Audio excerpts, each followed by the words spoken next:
Capítulo 14. Selección de acciones para el inversor defensivo. Ha llegado el momento de centrarnos en algunas aplicaciones más generales de las técnicas del análisis de valores. Como ya hemos descrito en términos generales las políticas de inversión recomendadas para nuestras dos categorías de inversores, nos parece lógico indicar de qué manera entra en escena el análisis de valores para poner en práctica estas políticas. El inversor defensivo que siga estas sugerencias únicamente adquirirá obligaciones de máxima categoría junto con una lista diversificada de las principales acciones ordinarias. Tiene que asegurarse de que el precio al que compra estas últimas no es injustificadamente elevado, en función de los criterios aplicables. A la hora de configurar esta lista diversificada puede elegir entre dos métodos, la cartera de tipo GIA y la cartera cuantitativamente contrastada. En el primer caso, adquiere una muestra verdaderamente transversal de acciones destacadas, en las que habrá algunas empresas de crecimiento especialmente favorecidas, cuyas acciones cotizarán a múltiplos especialmente elevados, y también algunas empresas menos populares y menos costosas. Esto se podría llevar a cabo, de una manera más fácil, tal vez, comprando las mismas cantidades de las acciones de las 30 empresas incluidas en el Dow Jones Industrial Average, GIA. 10 acciones de cada una de ellas al nivel 900 de la media, costarían en conjunto aproximadamente $16.000. Atendiendo a los resultados del pasado, el inversor podría esperar aproximadamente los mismos resultados en el futuro si comprase acciones de varios fondos de inversión representativos. Su segunda opción consistiría en aplicar una serie de criterios a todas y cada una de sus compras, para asegurarse de que obtiene 1. Un mínimo de calidad en cuanto al rendimiento pasado y la situación financiera actual de la empresa, y también, 2. Un mínimo de cantidad en términos de beneficio y activo por dólar de cotización. Al final del capítulo anterior enumerábamos 7 altos criterios de calidad y cantidad que sugerimos para la selección de acciones ordinarias específicas. Vamos a describirlos en orden. 1. Tamaño adecuado de la empresa. Todas nuestras cifras mínimas deben ser arbitrarias y sobre todo en lo tocante al tamaño exigido. Nuestra idea consiste en excluir a las pequeñas empresas que pueden quedar sometidas a más vicisitudes que la media, sobre todo en el terreno industrial. Frecuentemente, estas empresas ofrecen buenas posibilidades, pero no las consideramos adecuadas a las necesidades del inversor defensivo.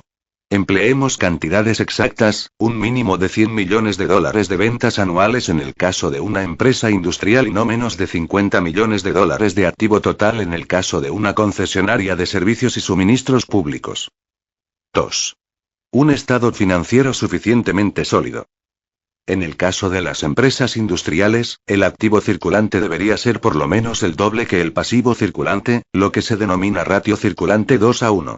Además, la deuda a largo plazo no debería ser mayor que el activo circulante neto, o capital de explotación. En el caso de las concesionarias de servicios y suministros públicos, la deuda no debería ser superior al doble del capital social, valor contable. 3. Estabilidad del beneficio. Haber obtenido un cierto beneficio atribuible al capital ordinario en cada uno de los 10 últimos ejercicios. 4. Historial de dividendos. Haber llevado a cabo pagos de dividendos de manera ininterrumpida por lo menos durante los 20 últimos ejercicios. 5. Crecimiento del beneficio. Haber conseguido un incremento mínimo de 1/3, por lo menos, en el beneficio por acción durante los 3 últimos años, empleando para el cálculo las medias a 3 años del principio y del final del período sometido a análisis. 6. PER moderado. La cotización actual no debería ser un múltiplo de más de 15 veces el beneficio medio correspondiente a los 3 últimos ejercicios. 7. Ratio moderado de precio a activos. El precio actual no debería ser un múltiplo de más de 1,5 veces el valor contable que se haya declarado en la última memoria. No obstante, un multiplicador del beneficio inferior a 15 podría justificar que se aplicase un multiplicador proporcionalmente mayor al activo.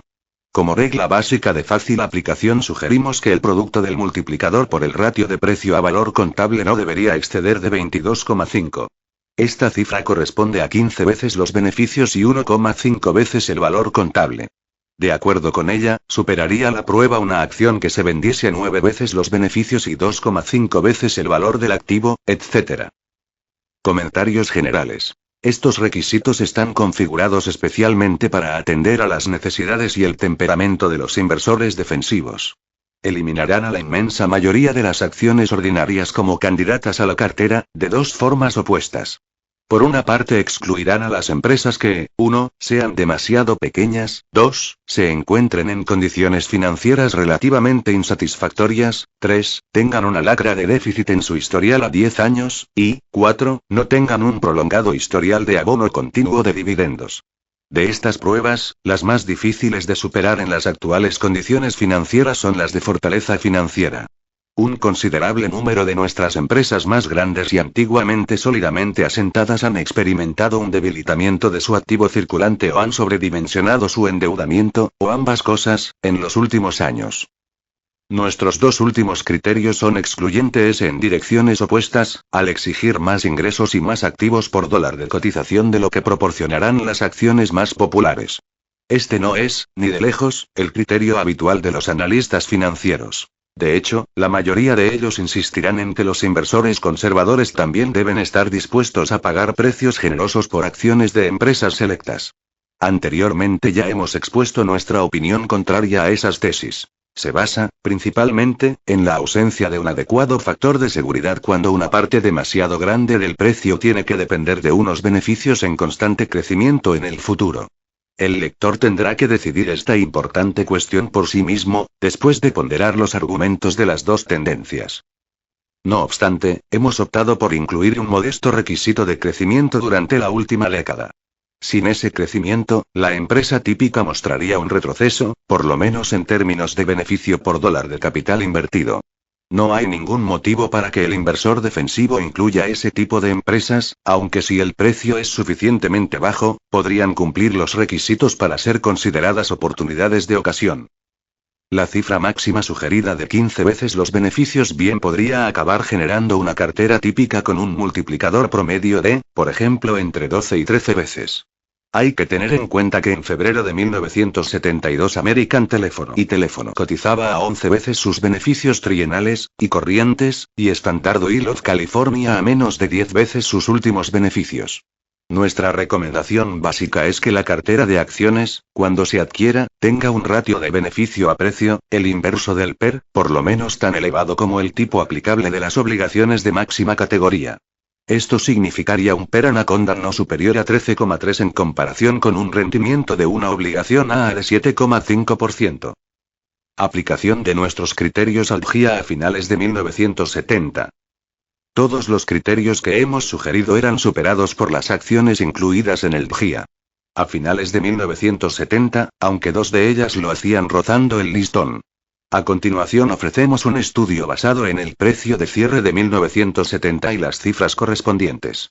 Los datos básicos de cada una de las empresas se muestran en las tablas 14.1 y 14.2. 1. El tamaño es más que considerable en todos los casos. 2. El estado financiero es adecuado en el conjunto, aunque no en el caso de todas y cada una de las empresas. 2. 3. Todas las empresas han pagado algún tipo de dividendo desde por lo menos 1940. 5 de los historiales de dividendos se remontan al siglo pasado. 4.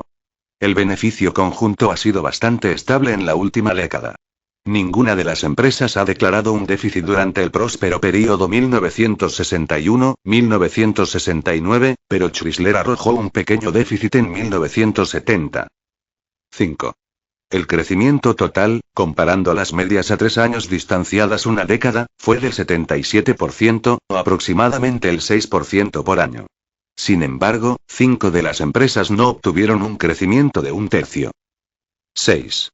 El ratio de precio a fin de año a beneficio medio trienal fue de 839 a 55,5 dólares, o 15:1, precisamente el límite superior que sugeríamos.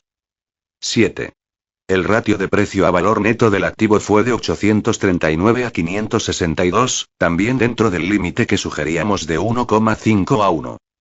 No obstante, si quisiéramos aplicar los mismos 7 criterios a cada una de las empresas individuales, descubriríamos que únicamente 5 de ellas satisfacen todos nuestros requisitos.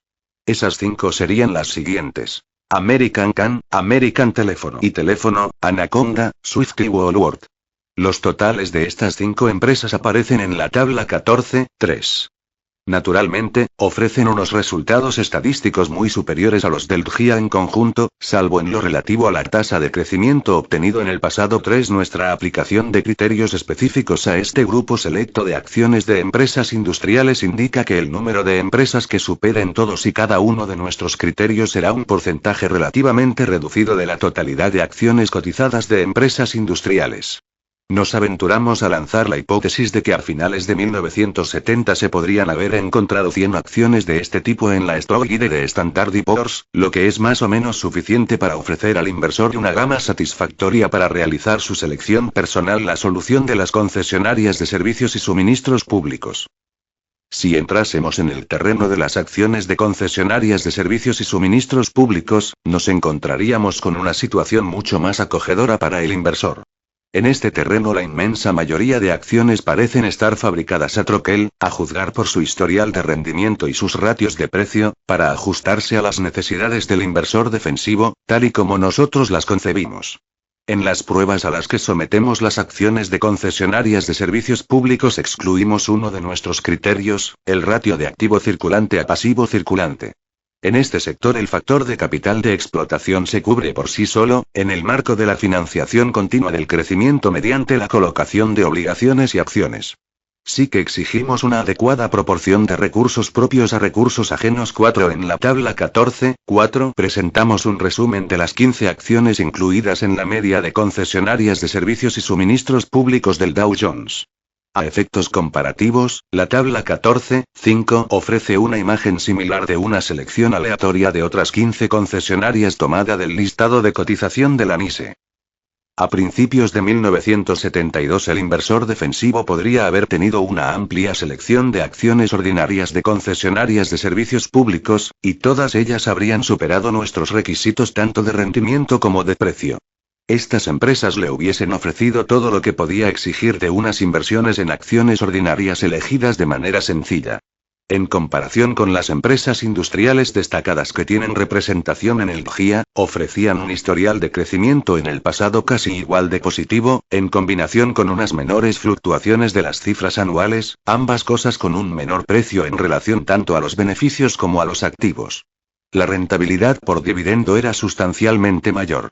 La situación que disfrutan las concesionarias de servicios y suministros públicos en su condición de monopolios intervenidos supone más una ventaja que una desventaja para el inversor conservador. Según la normativa vigente, tienen derecho a cobrar unas tarifas que sean lo suficientemente remuneradoras para atraer el capital que necesitan en su expansión continua, y esto entraña que tales tarifas tienen que compensar adecuadamente los costes sometidos a inflación, aunque el proceso de reglamentación frecuentemente ha sido farragoso y a tal vez dilatorio, no ha impedido que las concesionarias consigan una buena rentabilidad sobre su capital invertido, cada vez mayor, a lo largo de muchas décadas. Para el inversor defensivo, el principal atractivo de las acciones de concesionarias de servicios y suministros públicos en esta ocasión debería ser el hecho de que están disponibles a un precio moderado en relación con su valor contable. Esto significa que el inversor se puede desentender de las consideraciones del mercado de valores, si lo desea, y considerarse principalmente propietario de una parte de una empresa bien asentada y con unos satisfactorios beneficios. La cotización de mercado siempre estará a su disposición para que la aproveche en momentos propicios, ya sea para realizar compras cuando las cotizaciones sean inusualmente bajas, o para llevar a cabo ventas cuando parezcan definitivamente sobrevaloradas. El historial de mercado de los índices de concesionarias de servicios y suministros públicos, que se condensa en la tabla 14.6, junto con los de otros grupos, indica que ha habido abundantes posibilidades de conseguir beneficio en estas inversiones en el pasado. Aunque su subida no ha sido de la misma cuantía que la experimentada por el índice industrial, las concesionarias individuales han hecho gala de una mayor estabilidad en la cotización en la mayor parte de los períodos. En comparación con los demás grupos resulta llamativo observar en esta tabla que los PER de las empresas industriales y concesionarias de servicios y suministros públicos han intercambiado sus posiciones durante las 2 últimas décadas. Estos cambios de posiciones tendrán más sentido para el inversor activo que para el inversor pasivo. No obstante, sugieren que hasta las carteras defensivas experimentan una subida aparentemente excesiva y se pueden sustituir por valores que tengan una cotización mucho más razonable. Por desgracia, será necesario pagar los impuestos por plusvalías, lo que para el inversor típico será como saldar cuentas con el diablo. Nuestra vieja aliada, la experiencia, nos dice que en este terreno es mejor vender y pagar el impuesto que no vender y arrepentirse después. Invertir en acciones de empresas financieras. Hay una considerable diversidad de empresas que podrían incluirse en el epígrafe de empresas financieras. Entre ellas estarían los bancos, las compañías de seguros, las cajas de ahorro, las pequeñas entidades de préstamo, las sociedades hipotecarias y las sociedades de inversión, por ejemplo, los fondos de inversión. Una característica de todas estas empresas es que tienen una parte relativamente reducida de su activo en forma de cosas materiales, como activo fijo y existencias de mercancías, y por otra parte casi todas ellas tienen obligaciones a corto plazo muy superiores a su capital en acciones. La cuestión de la solidez financiera es, por lo tanto, más relevante en esta categoría de empresas que en el caso de la típica empresa manufacturera o comercial. A su vez, esto ha dado lugar a diferentes formas de reglamentación y supervisión, que tenían como objetivo, y que por lo general han tenido como resultado, ofrecer garantías contra prácticas financieras insensatas. En términos generales, las acciones de las empresas financieras han producido resultados de inversión similares a las de otros tipos de empresas. La tabla 14.7 muestra las variaciones de cotización entre 1948 y 1970 de 6 grupos representados en los índices de cotización de acciones de Standard & Poor's. La media de 1941-1943 se equipara de 10, el nivel básico.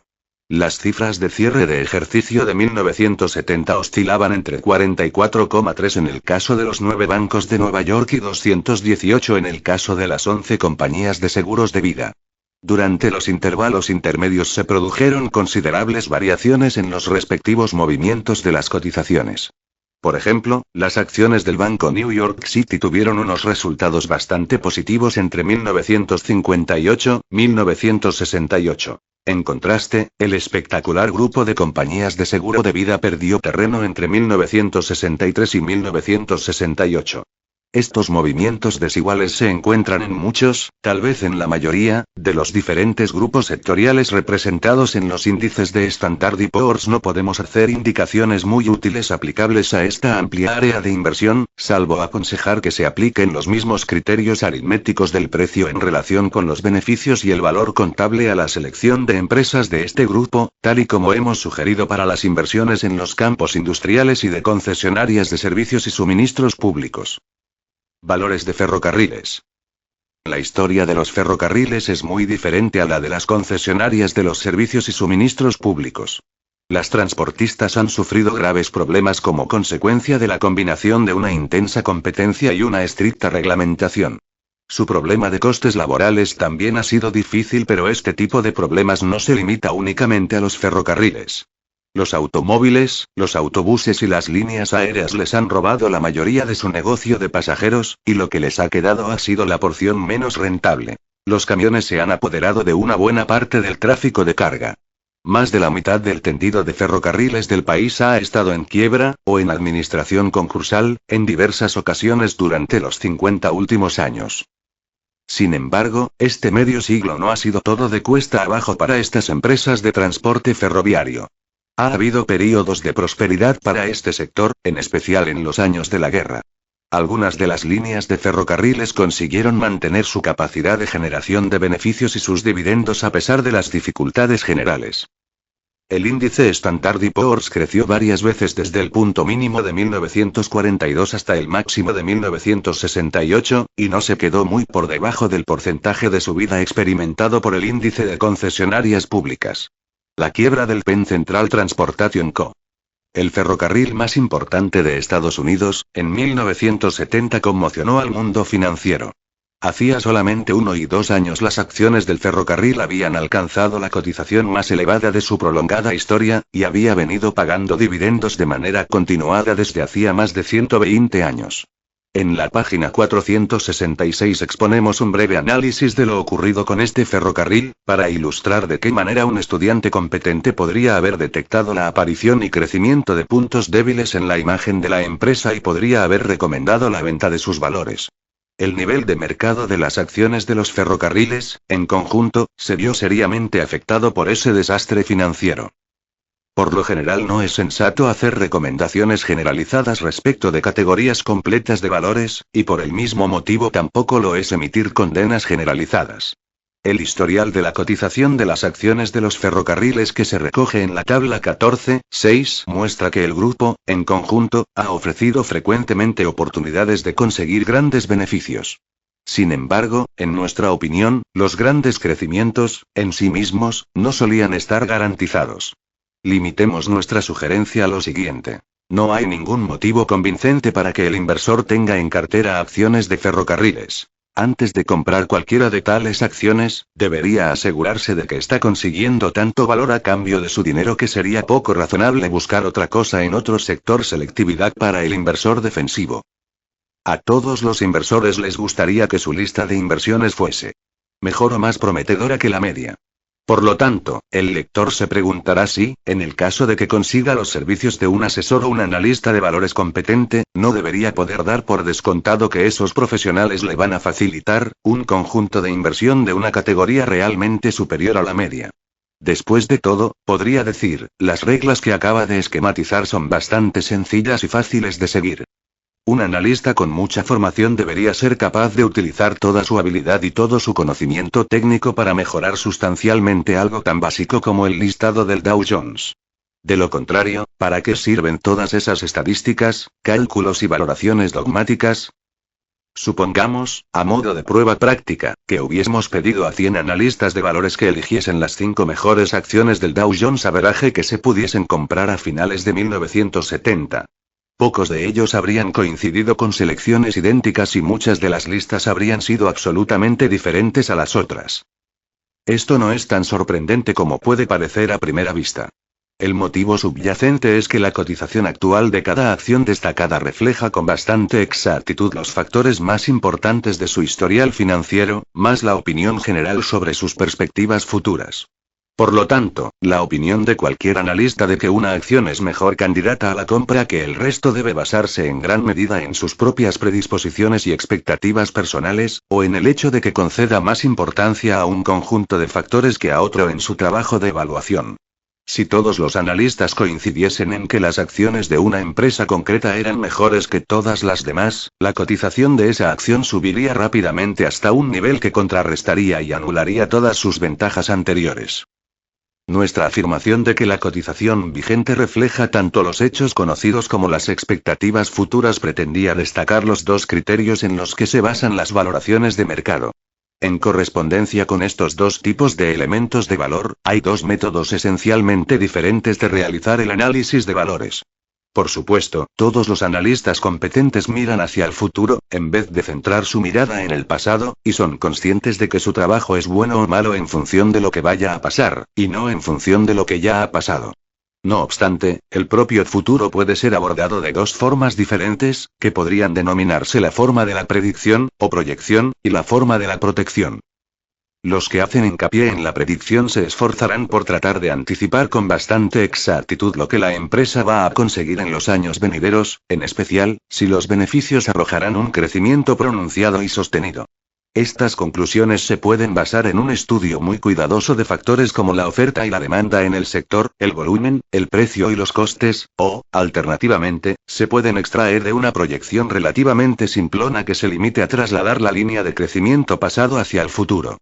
Si estas autoridades en la materia están convencidas de que las perspectivas a un plazo relativamente largo son inusualmente favorables, prácticamente siempre recomendarán comprar la acción sin prestar mucha atención al nivel al cual se esté vendiendo en la actualidad. Esa fue, por ejemplo, la actitud general respecto de las acciones de empresas de transporte aéreo, una actitud que persistió durante muchos años a pesar de los decepcionantemente malos resultados que se cosecharon en la mayoría de los casos después de 1946. En la introducción hemos comentado la disparidad existente entre los relativamente sólidos resultados de la cotización de las acciones y el relativamente decepcionante historial de beneficios de este sector.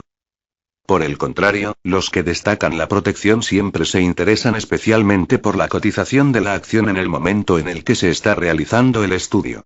Su principal esfuerzo consiste en asegurarse de que existe un sustancial margen de valor presente indicado sobre la cotización de mercado, margen que permitiría absorber los acontecimientos desfavorables en el futuro. En términos generales, por lo tanto, a estos analistas no les hace falta mostrarse entusiastas respecto de las perspectivas a largo plazo de la empresa, sino que se conforman con mostrarse relativamente confiados en que la empresa va a salir adelante. El primer método, el predictivo, también podría haberse llamado método cualitativo, ya que se basa especialmente en las perspectivas, el equipo directivo y otros factores no susceptibles de medición, aunque extraordinariamente importantes, que entrarían en el epígrafe de calidad. El segundo, el protectivo, podría llamarse método cuantitativo o estadístico, ya que hace hincapié en las relaciones susceptibles de medición entre el precio de venta y los beneficios, los activos, los dividendos y demás. Incidentalmente, el método cuantitativo es realmente una extensión, hacia el terreno de las acciones ordinarias, de la teoría que el análisis de valores ha descubierto que es adecuada para seleccionar obligaciones y acciones preferentes para inversión. En nuestra actitud personal y nuestro trabajo profesional siempre nos hemos comprometido con el método cuantitativo. Desde el principio hemos querido asegurarnos de que conseguíamos un amplio valor por nuestro dinero en términos concretos y contrastables. No estábamos dispuestos a aceptar las perspectivas y promesas del futuro como retribución por la falta de un valor suficiente en la mano en el momento actual. Esta no ha sido la opinión imperante, ni mucho menos, entre las principales autoridades de la teoría de la inversión. De hecho, la mayoría de ellos estaría dispuesta a suscribir la teoría de que las perspectivas, la calidad de la gestión, otros aspectos intangibles y el factor humano son mucho más importantes que las indicaciones proporcionadas por cualquier estudio de los resultados del pasado, el balance y otras cifras frías. Por lo tanto, esta cuestión de elegir las mejores acciones es esencialmente muy controvertida. Nuestro consejo para el inversor defensivo es que no se meta en este terreno. Que se interese más por la diversificación que por la selección individual. Incidentalmente, la idea universalmente aceptada de la diversificación es, por lo menos parcialmente, la negación de las ambiciosas pretensiones de la selectividad. Si fuese posible elegir las mejores acciones sin margen de error, la diversificación solo nos serviría para salir perdiendo.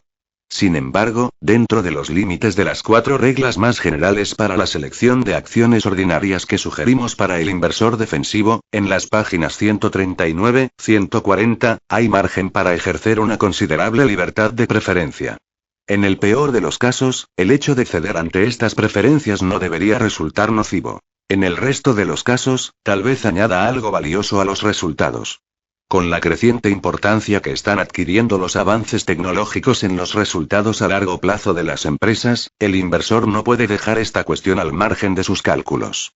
En este terreno, al igual que en cualquier otro, debe tratar de encontrar un equilibrio entre el desinterés y el exceso de celo. Comentario al capítulo 14. Quien se conforme con ganancias seguras, difícilmente llegará a amasar grandes riquezas. Quien lo fíe todo a grandes aventuras, frecuentemente quebrará y caerá en la pobreza. Es bueno, por lo tanto, proteger las aventuras con los frutos de la certidumbre para que puedan soportar las pérdidas. Sir Francis Bacon. Ponerse en marcha. ¿Cómo debería abordar el laborioso trabajo de seleccionar acciones?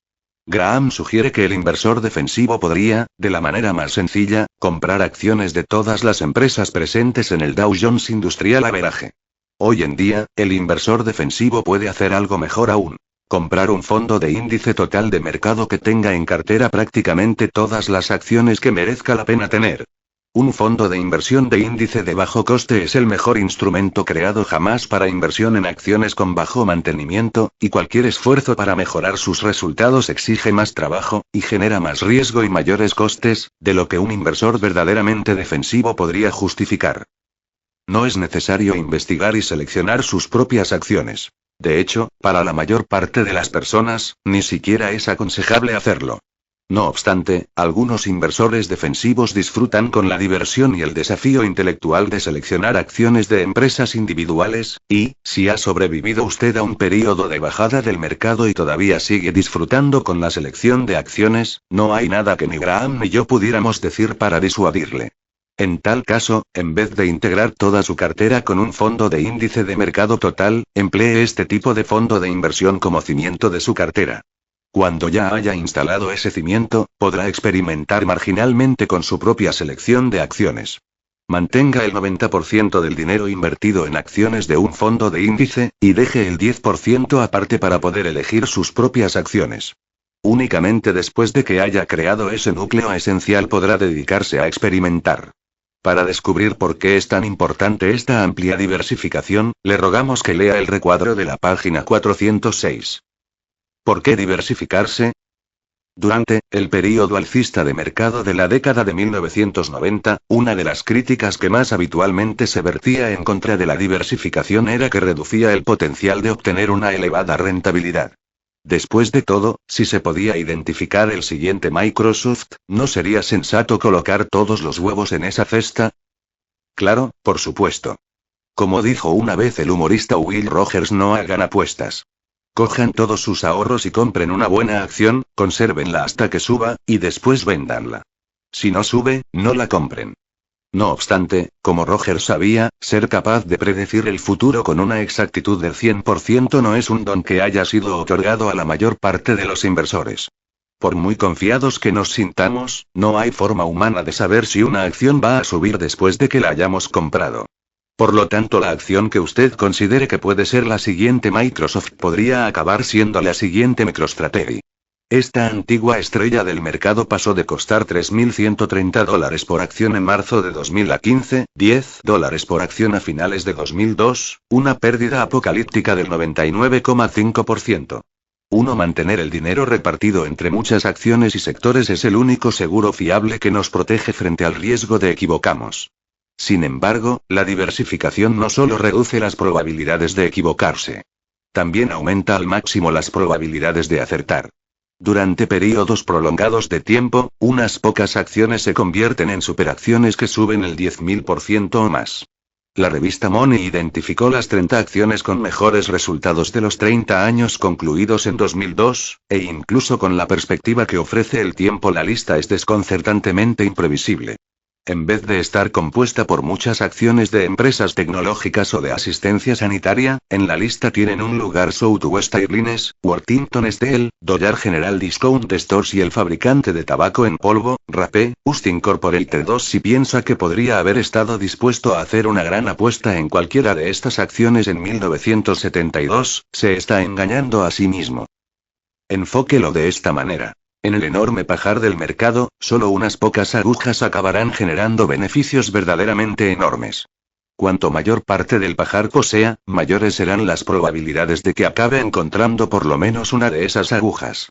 Si es propietario de todo el pajar, en el mejor de los casos a través de un fondo de índice que siga la evolución de todo el mercado de valores de Estados Unidos, podrá estar seguro de que va a encontrar todas las agujas, y de que va a poder aprovechar la rentabilidad de todas las superacciones. Sobre todo si es usted un inversor defensivo, ¿para qué va a esforzarse en tratar de encontrar las agujas cuando puede ser dueño de todo el pajar? Probando. Actualizaremos brevemente los criterios de selección de acciones propuestos por Graham. Tamaño adecuado. En la actualidad, para excluir a las pequeñas empresas, la mayor parte de los inversores defensivos deberían mantenerse alejados de las acciones de empresas cuyo valor total de mercado fuera inferior a $2.000 millones. A principios de 2003, la aplicación de este criterio le dejaba con 437 empresas del índice de acciones Standard & Poor's para elegir. No obstante, los inversores defensivos de la actualidad, a diferencia de los días de Graham, tienen la posibilidad de ser propietarios de acciones de pequeñas empresas de manera conveniente, invirtiendo en fondos de inversión especializados en acciones de pequeñas empresas. Una vez más, un fondo de índice como el Vanguard Small Cap Index es la mejor elección, aunque hay fondos activos disponibles a coste razonable de firmas como Ariel, T. Rowe Price Royce y Third Avenue. Sólida condición financiera. Según los estrategas de mercado Steve Galbraith y Jay Lassus, de Morgan Stanley, a principios de 2003, aproximadamente 120 de las empresas del índice S&P 500 cumplían el requisito de grandes ratios de circulante 2 a 1, con un activo circulante de por lo menos el doble de su pasivo circulante. Estas empresas tienen un colchón sustancial de capital de explotación que, en promedio, debería ofrecer suficiente apoyo durante las malas rachas. En Wall Street siempre han sido frecuentes las paradojas amargas, y el pinchazo de la burbuja de las acciones en crecimiento dio lugar a un llamativo fenómeno. En 1999 y en el año 2000, se suponía que las acciones de empresa de alta tecnología, de biotecnología y de telecomunicaciones iban a proporcionar un agresivo crecimiento y acabaron proporcionando a la mayor parte de sus inversores una agresiva retracción. Sin embargo, para finales del año 2003, la rueda de la fortuna había recorrido todo el círculo y muchas de estas agresivas acciones de crecimiento se habían convertido en acciones de empresas financieramente conservadoras, cargadas de capital de explotación, con abundante liquidez y frecuentemente sin deuda. La tabla siguiente ofrece una muestra. La lección que se debe extraer no es que estas acciones fuesen algo seguro, ni que tenga que lanzarse a comprar todo lo que aparece, o cualquier cosa que aparezca, en esta tabla. Al contrario, lo que se pretende es que se dé usted cuenta de que un inversor defensivo siempre puede prosperar si examina con calma y paciencia los restos del naufragio de un período bajista del mercado.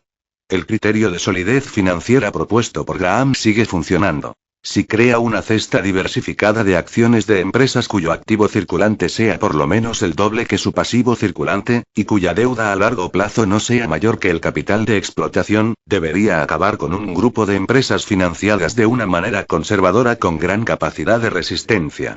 En la actualidad, los mejores valores suelen encontrarse en las empresas cuyas acciones estuvieron en el pasado recalentadas y que desde entonces se han enfriado. A lo largo de la historia, las acciones de esas empresas han ofrecido frecuentemente el margen de seguridad que exige un inversor defensivo. Estabilidad del beneficio. Según Morgan Stanley, el 86% de las empresas del índice S&P 500 han tenido beneficio positivo en todos los años desde 1993 hasta 2002. Por lo tanto, la insistencia de Graham en que haya habido algunos beneficios para las acciones ordinarias en todos y cada uno de los últimos 10 años sigue siendo una prueba válida para eliminar a las empresas con pérdidas crónicas, a la vez que no es tan restrictivo, para limitar sus opciones a una muestra injustificadamente reducida. Historial de dividendos. A principios del año 2003, según Standard & Poor's, 354 empresas del S&P 500, o lo, que es lo mismo, el 71% del total, habían pagado dividendos. No menos de 255 habían pagado dividendos durante 20 años seguidos, por lo menos. Según S&P, 57 empresas del índice habían elevado sus dividendos durante por lo menos 25 años consecutivos. Esto no es garantía de que vayan a seguir haciéndolo siempre, pero es una señal tranquilizadora. Crecimiento de los beneficios. ¿Cuántas empresas del S&P 500 han incrementado sus beneficios por acción por lo menos en un tercio, como exigía Graham, durante los 10 años concluidos en 2002? Calcularemos el promedio de los beneficios de cada una de las empresas de 1991 hasta 1993, y después determinaremos si, el beneficio medio de 2000 a 2002 fue superior, por lo menos, en el 33%.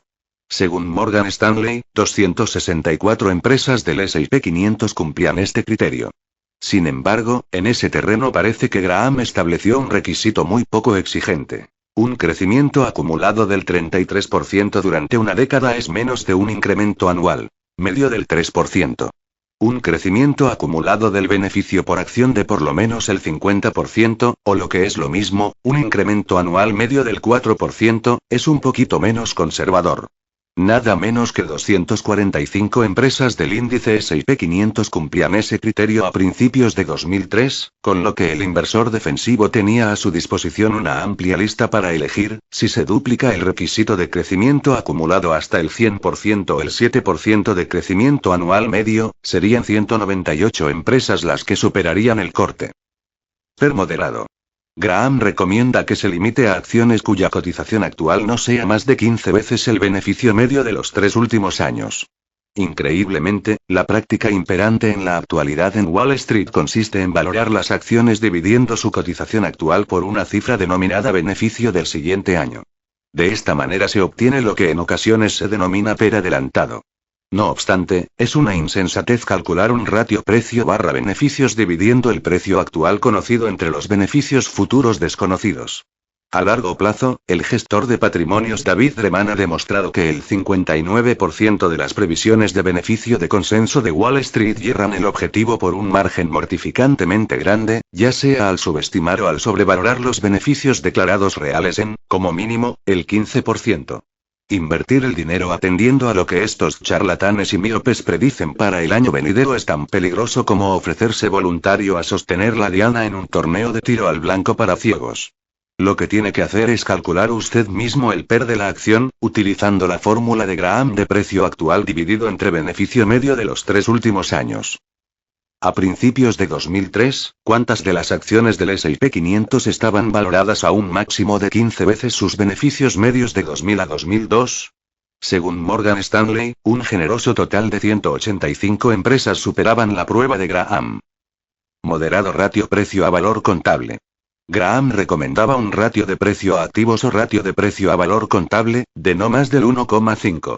En los últimos años, una creciente proporción del valor de las empresas ha provenido de activos intangibles como franquicias, nombres comerciales y patentes y marcas comerciales. Como estos factores, junto con el Fondo de Comercio Derivado de Adquisiciones, están excluidos de la definición ordinaria de valor contable, la mayor parte de las empresas actuales tienen un precio que entraña un mayor múltiplo de cotización a valor contable que en la época de Graham.